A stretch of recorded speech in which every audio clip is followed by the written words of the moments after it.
Hello friends, mission लक्ष्य में आप सभी का स्वागत है। फ्रेंड्स, हम अपने वीडियोस में भूगोल विषय से संबंधित महत्वपूर्ण प्रश्नों को हल कर रहे थे और आज उसी प्रश्न को हल करने की श्रृंखला में आज हम पृथ्वी की आंतरिक संरचना और सेल टॉपिक से रिलेटेड महत्वपूर्ण प्रश्नों को हल करेंगे जो प्रतियोगी परीक्षाओं में पूछे जा सकते हैं। सो फ्रेंड्स, चलिए हम देखते हैं अपने इम्पॉर्टेंट क्वेश्चंस को। पहला क्वेश्चन है, पृथ्वी के तल के नीचे जो पिघले हुए पत्थर होते हैं उन्हें क्या कहा जाता है?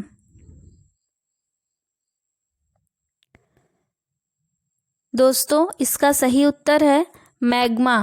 पृथ्वी तल के नीचे जो पिघले हुए पत्थर पाए जाते हैं उन्हें मैग्मा कहा जाता है। अगला प्रश्न है,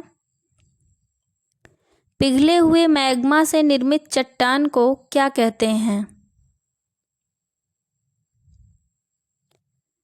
इस प्रश्न का सही उत्तर है आग्नेय चट्टान।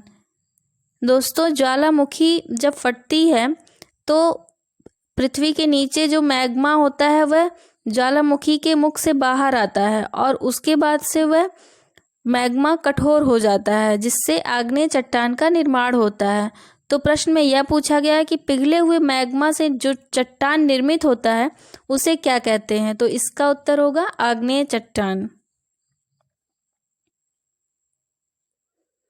अगला प्रश्न हम देखेंगे, पृथ्वी की भूपर्पटी पर सर्वाधिक पाया जाने वाला तत्व कौन सा है?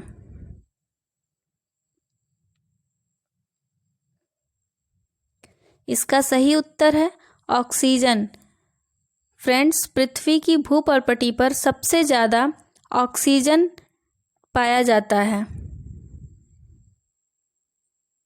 अगला प्रश्न है, पृथ्वी की भूपर्पटी पर सर्वाधिक पाई जाने वाली धातु कौन सी है? इस प्रश्न का सही उत्तर है एल्यूमीनियम धातु। दोस्तों, पृथ्वी की भूपर्पटी पर सबसे ज़्यादा पाई जाने वाली धातु एल्यूमीनियम है। अगला प्रश्न हम देखेंगे, ग्रेनाइट किस प्रकार की चट्टान है?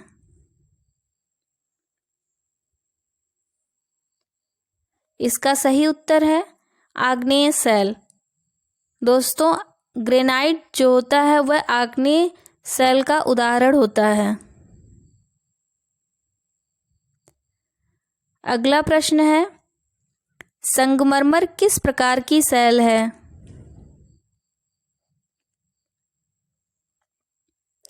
इसका सही उत्तर है कायांतरित सेल।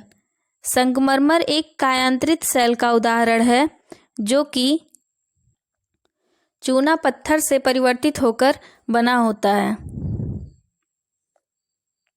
अगला प्रश्न है,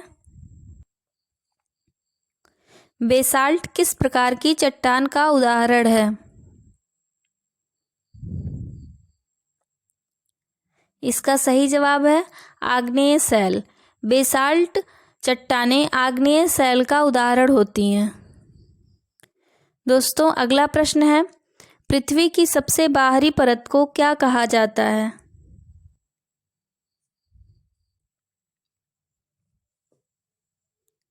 इस प्रश्न का सही जवाब है पर्पटी। पृथ्वी की सबसे बाहरी परत को पर्पटी कहा जाता है।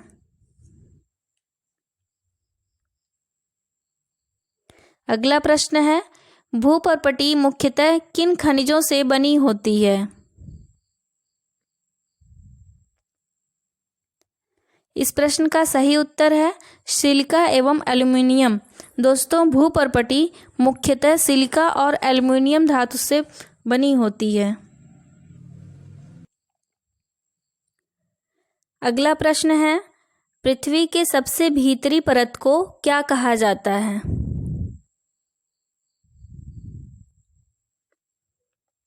इस प्रश्न का सही उत्तर है क्रोड। दोस्तों, पृथ्वी के सबसे भीतरी परत को क्रोड कहा जाता है। अभी पहले हमने प्रश्न में देखा था इसके पहले कि पृथ्वी के सबसे बाहरी परत को पर्पटी कहा जाता है और उसके बाद जो बीच की परत होती है पृथ्वी को, उसको मेंटल कहा जाता है, और जो पृथ्वी की सबसे भीतरी परत होती है उसे क्रोड कहा जाता है। अगला प्रश्न हम देखेंगे, किस प्रकार के सेल में जीवाश्म भी पाए जाते हैं?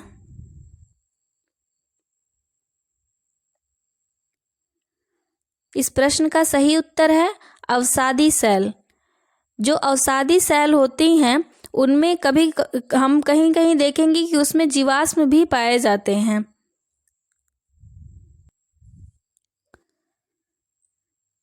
अगला प्रश्न है, पृथ्वी की सबसे पतली परत कौन सी होती है?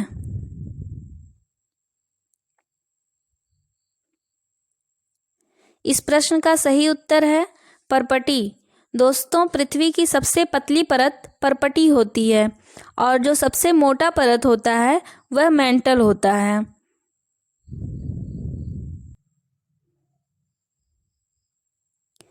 अगला प्रश्न है, बलुआ पत्थर किस प्रकार के सेल का उदाहरण है?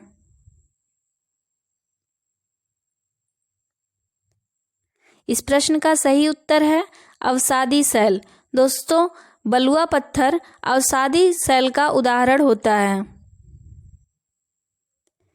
भारत का लाल किला लाल बलुआ पत्थर से बना हुआ है।